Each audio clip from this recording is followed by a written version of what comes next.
Hey there, Icarus here. Every now and again, I like to revisit the original Doom, just to remind myself of how everything started, and, is it just me, or does this level feel smaller than it used to? Gosh darn it, my Doom shrunk in the wash. Don't you just hate it when that happens? But I digress, this map is actually called My Doom Shrunk in the Wash, by author Anthram, featuring some interesting musical modifications that add to the smallness. Could I describe it as that? I think I will. The smallness of these modified maps. It can also be found as part of a greater collection of interesting mapping pursuits by the name of Ramp 2025. At time of making this video, it's some 200 levels deep, consisting of multiple hubs, multiple styles, multiple ideas, and just a fantastic community-led project to get people mapping and just make stuff. But yeah, as you can imagine, this one in particular during one of my sessions very much stood out to me, so much so that I felt like making this here video about it. And I know a few of you out there might be thinking, well, what's the big deal? Like, you've practically explained everything that needs to be explained. Moving on. Well, you know what? Hold up right there, Buster. I feel that these maps deserve a little bit more appreciation, a little bit more of a closer look.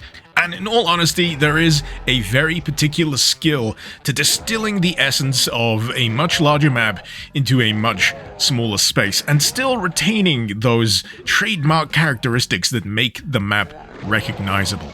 Especially for something that is as iconic as that first episode of Doom. But yes, all of Knee Deep in the Dead is represented here, and it even goes as far as attempting to retain as many of the secrets within those maps as possible. Further to that, it even retains the secret map of Knee Deep in the Dead. You ever wanted to see a bunch of imps in an extremely cramped cage? Now you have.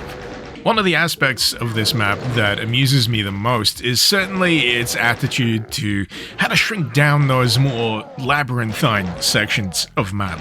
E1M2's computer maze, for example, is, much more simplified, yet still retains that wall you need to shoot in order to get yourself the chainsaw, whereas E1M4 still retains more of the little maze that I would have expected it to retain. I'd also be remiss if I didn't point out the section of E1M4 where you pick up the blue key card and the chain gun. That chamber is hilariously shrunken here, and just for sake of comparison, this is what it looks like in its original size. In fact, going from this straight into Knee Deep in the Dead is a really strange feeling experience. There's all of this room for activities. But again, it's testament to the construction of these shrunken versions of those original maps that they retain those visual sensibilities, that they retain that similar sense of flow. In all honesty, this gets more impressive the deeper you get into the level set.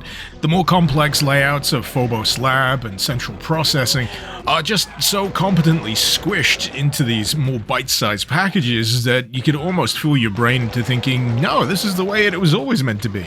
That is, until you go back and experience the originals with a newfound sense of agoraphobia. The cherry on top of the cake for me here, though, is when I finally reached Phobos Anomaly, I knew exactly how it was going to play out, and it still made me laugh.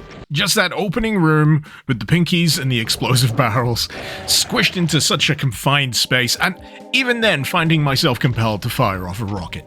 There's a nice special surprise at the end of Phobos Anomaly as well, which I will heavily spoiler tag here.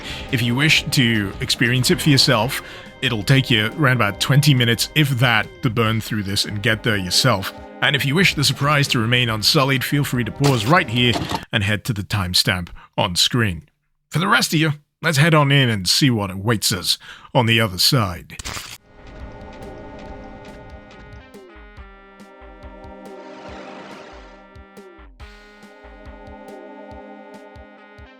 I won't lie, this isn't the first time I've been caught out by a cardboard cutout in a Doom map, but I will confess, it still puts a smile on my face. Happily, that's not the only surprise you can expect to find here in this little end section. We've also got a room featuring a interactable stereo that will cycle through a variety of MIDIs as you interact with it, a host of keycards, of which I'm not sure you can actually use here, and a big old go back button, which will allow you to revisit all of the maps sequentially and hoover up any secrets you may have missed.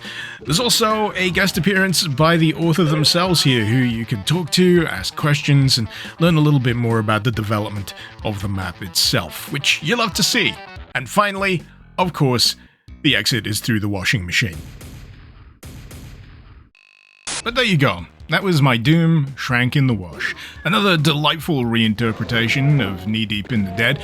As for other episodes, not sure if they're going to get around to doing The Shores of Hell or Inferno, but I'm more than happy for them to take their time and save it for another entry of Ramp. If you want to check out this year's version of Ramp, the link is in the description.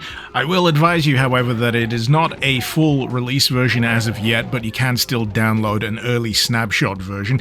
Some maps aren't entirely finalized as of making this video, but as long as you're aware of that going in, all I can say is have fun with it.